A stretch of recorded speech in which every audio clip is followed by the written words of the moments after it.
Staff development is an important feature of what we do, and improving what type of staff development and the quality of that staff development is extremely important for us if our ultimate goal is to improve classroom instruction, which it is. As educators, we know we have to be lifelong learners. The students that we taught 10 years ago are not the same students that we're teaching today.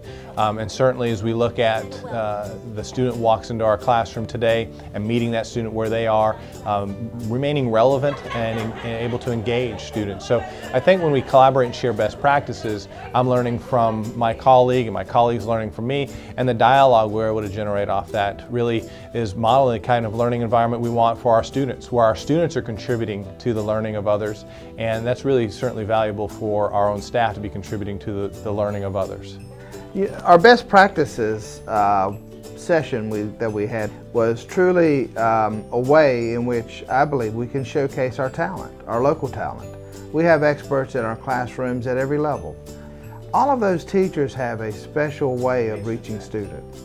Well, for Beaufort County, what we wanted to do with Best Practices Day was really give an opportunity for our own staff, who has received a considerable amount of training and area experts outside the district for several years.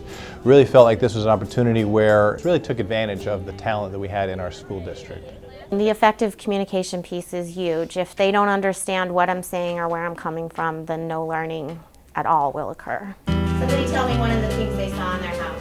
At Best Practices Day, I learned valuable material like your students need to know that you want to talk with them. You need to know how to communicate, how to listen. And Charisma and her team really did a great job of providing me with the skills that I needed to be able to do that with them. I think the approach of Best Practices Day for the teachers was so effective because it gave us the opportunity to come together and learn from one another. It's different when you go in and you have to take a training and you feel forced to do it, but we all went there. People were able to choose what classes they wanted to attend, and I think when people saw effective communication, I had a lot of people who said, I'm so afraid to speak in front of groups, and I said, well, this is the perfect class. So I think it was effective because there was choice. People had choices on what they wanted to learn, and I think everyone developed as an educator.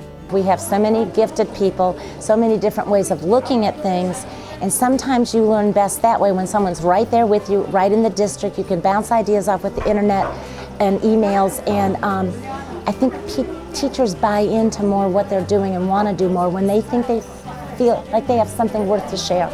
My approach to science teaching is kind of inquiring and engaging the students.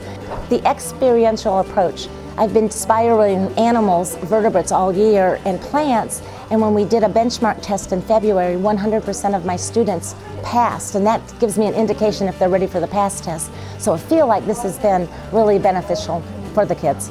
It's more than just like watching a presentation, and just like and then you get to like do hands-on experience. It's have the kids put their hands on the materials, because I don't believe in just standing here and lecturing. I do believe that kids learn best by doing, and I introduce something, but then we put our hands on it. We either go outside, we bring materials in, we do labs, so I believe in experiential learning.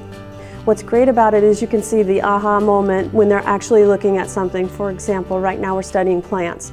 I have kids coming in constantly and telling me, I pulled the flower and I dissected it for my mother and told her all the parts.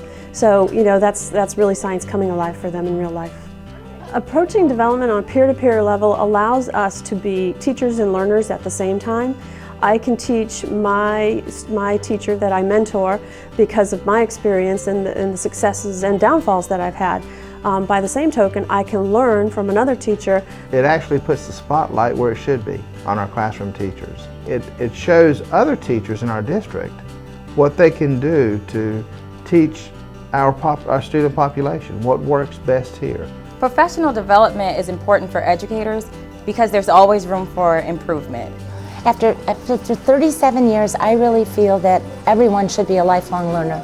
Teachers especially, because everything changes, technology changes, and you have to keep learning to be better. If you cannot go in to a day of school and say I did my best, then I shouldn't be teaching, and that's how I look at it.